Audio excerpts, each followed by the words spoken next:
Shalom, shalom. How you doing, huh?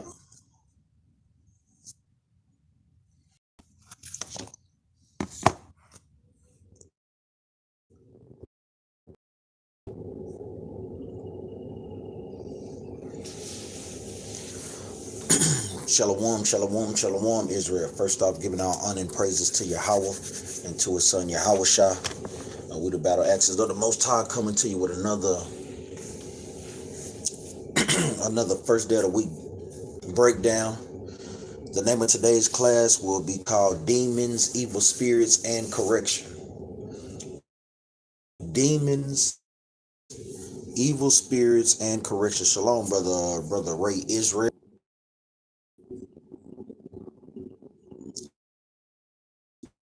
Evil Spirits and Correction. Shalom, Dale.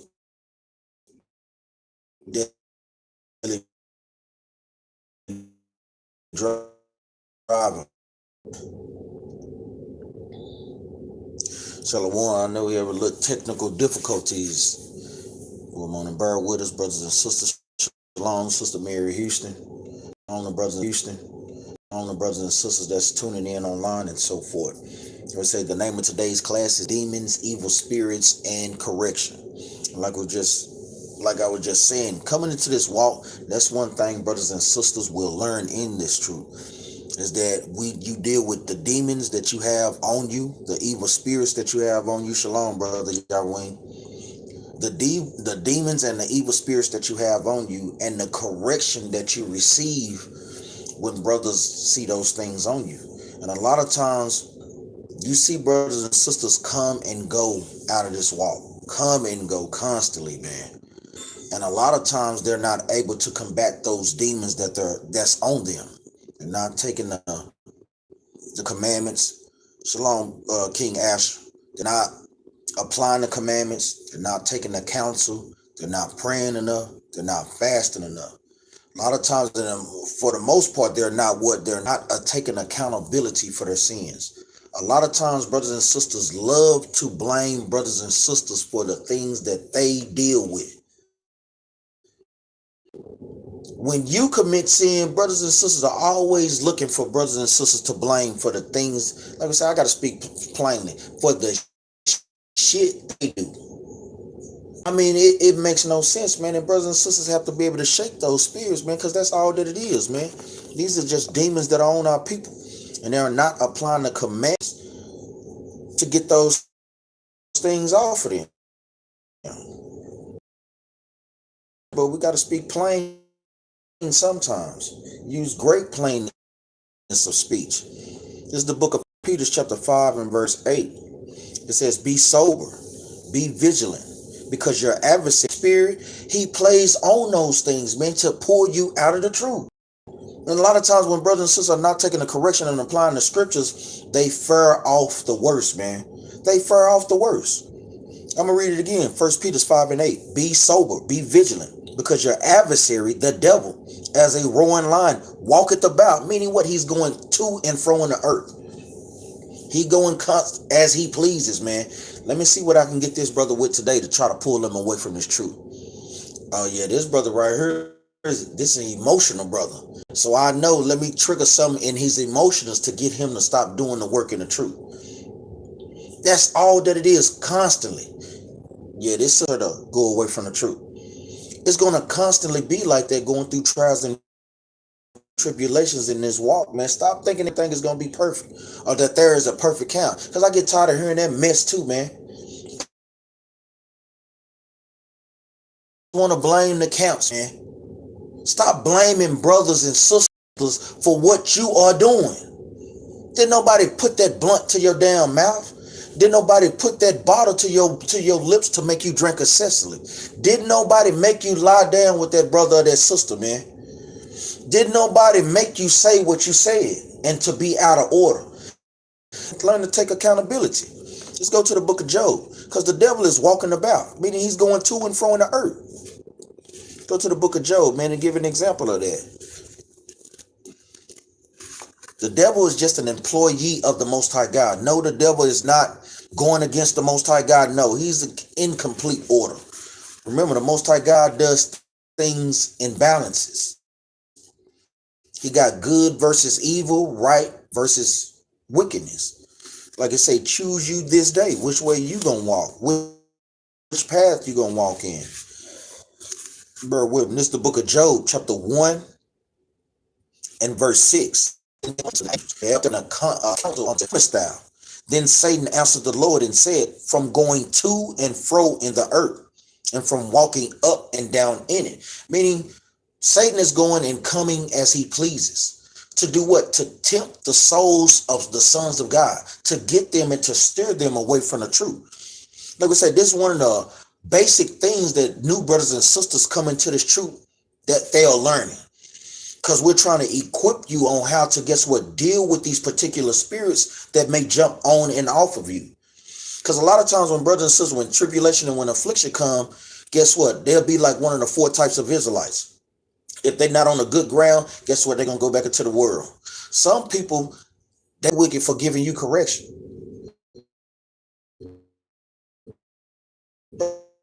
Brothers and sisters, 2 verse 2. This is the book of Job, chapter 2 and verse 2. And the Lord said unto Satan, from whence comest thou? And Satan answered the Lord and said, from going to and fro in the earth, and from walking up and down in it. Meaning he's going to and fro, sending his spirits, sending his minions to, guess what, do his bidding. Let me see what brother I can get to cause out of the truth. Send this particular spirit, my servant Job. And we constantly go over these things to equip brothers and sisters on how to deal with these things. He said, hast thou considered my servant Job? And this also is a cut. We know in the servants of the Most High God is only the Israelites. For brothers and sisters that do argue that, now we know that it literally doesn't say that. But I mean, hey, precept must be upon precept. It says that there is none like him in the earth, a perfect and upright man, one that feared God and eschewed evil. And still he holdeth fast his integrity, although thou movest me against him to destroy him without cause. So brothers and sisters got to retain integrity when they're going through things. When you obviously know, like the scriptures say, know ye not your own selves, brother, you know what you're dealing with, man. Stop playing the games, because when you play the games, that's when the Most High God start to jack your behind up. So guess what? Shake those sins, to shake those particular spirits. I'm going to jump down to verse 6. I'm going to just read verse 4. And Satan answered the Lord and said, skin for skin, yea, all that a man hath will he give for his life. But put forth thine hand now, and touch his bone and his flesh, and he would curse thee to thy face. So Satan is, when you give it, Job everything that he want, you provide him with things that he need, gave him a good job, gave him money, gave him plenty cattle, gave him a big family and so forth. Touch those things and let's see if he's going to, guess what, hold fast to this truth. And this is what brothers and sisters have to compare to their lives. It's all good when you know you're an Israelite, but let something start to happen in your life and still see if you hold that same integrity. Or if you looking for a way out, or if you looking to blame other people and not take accountability for the things that you are going through and for the spirits that's on you. Verse 6. And the Lord said unto Satan, behold, he is in thine hand, but save his life. Meaning the Most High God lets the same things that brothers and sisters are going to deal with in the truth. And we know that when you read on, Job wavered a little bit. But guess what? He kept applying the scriptures, man. That was the thing that, guess what, Job never wavered from. Yes, we may be shaken, but guess what? When you counsel among brothers, when you apply the scriptures, guess what? That's where you'll be better off. Shalom, Brother Matthew. Shalom, Adiva. Shalom. Brothers and sisters that's just joining the feed. Like I said, if you got questions or anything, put them in the comment board. But this is going into the spirits that, guess what, jump on and off of brothers and sisters that's going to be in this walk, man.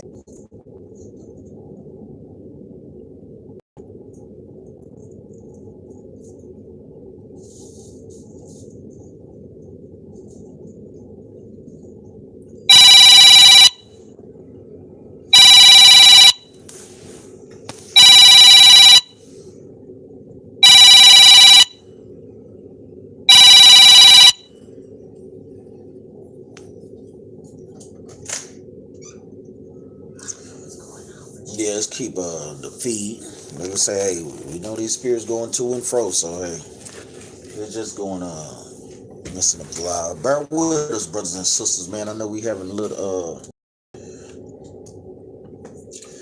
technical difficulties. I know we still live on here.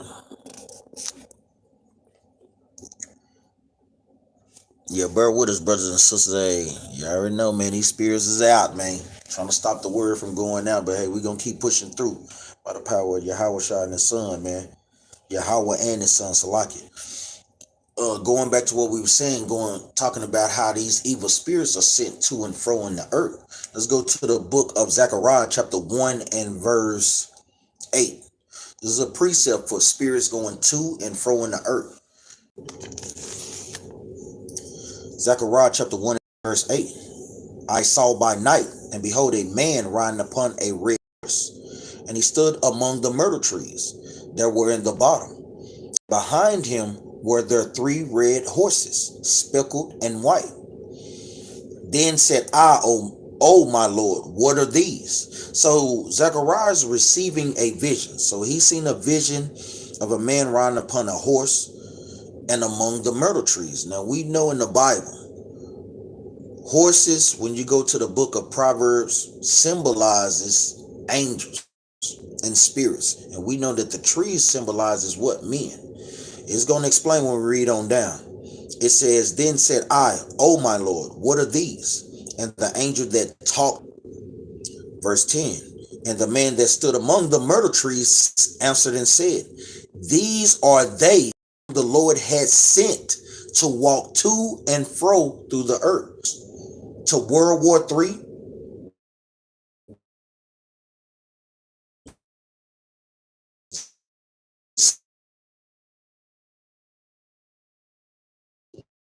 This is another precept. Let's go to the book of Genesis. During the time, even Jacob, our forefather, the patriarch of the 12 tribes of Israel, saying the same thing. This is the book of Genesis, chapter 28 and verse 12. We're just going to get straight to the point where he had a dream going into what? Jacob's ladder. Letting you know it's a portal between the third heaven and the earth where we dwell. This is the book of Genesis, chapter 28 and verse 12. And he dreamed, and behold, the angels of God ascending and descending on it. Meaning what? The Most High God has them going what? To and fro. That's the same thing as saying what? Ascending and descending upon it. Saying the same thing. Like we said, it's not an actual ladder. We know that the angels don't need a ladder, but it is what we would call today a gateway to where they're going to and fro in the earth, causing brothers and sisters to do what? Either to keep the commandments, or guess what? Trying to get brothers and sisters to go out of keeping God's commandments. And this is what our people are doing today. That's how we can see, like we say, when evil spirits are on, brothers and sisters, man. When demons are on, brothers and sisters, when you can't shake a particular spirit, man, you have a demon on you, man. And guess what? The Most High God is tired of playing the games because you're not utilizing what he gave you to combat those particular spirits. A lot of times, like we say, grace is measured in this thing, brothers and sisters. The Most High God is not going to play the games with our people, man. Let's go to another precept. Go to the book of Genesis, chapter 3 and verse 24. Because it was the same thing even during the time of Genesis. Adam was basically a god on the planet Earth. The Most High God gave him specific instructions on what to follow. But guess what? He broke those commandments by doing what? By following his wife. As letting brothers know, guess what? Men are the ones to lead. Men are the ones to teach. Sisters have who they can teach and what they can teach. It's not for sisters' job to do what? Assert authority over their husbands. It is not for men to follow behind their wives. No, that is not how the Most High God ordained things and set things up. And if brothers deal with trying to be a leader in their household, you got to shake that particular spirit. And if sisters struggle with trying to be submissive, you got to shake that. Because that's also a spirit to, guess what? Bring confusion in the house. This is the book of Genesis, chapter 3 and verse 24. So he drove out the man, meaning he took Adam out of the Garden of Eden, meaning what? He took him out of paradise. to where Adam, Eve, they didn't have to want for anything. You know, everything was the best. He had a job. He was teaching the people. He was guiding the world.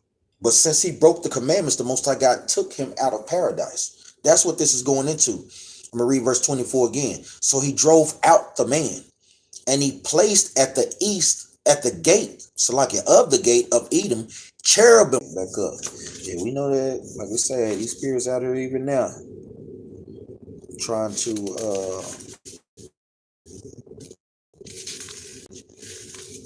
but like we said, we're going to push through. Let me see if I can find it real quick. Bear with me, brothers and sisters. Because like we said, the Garden of Eden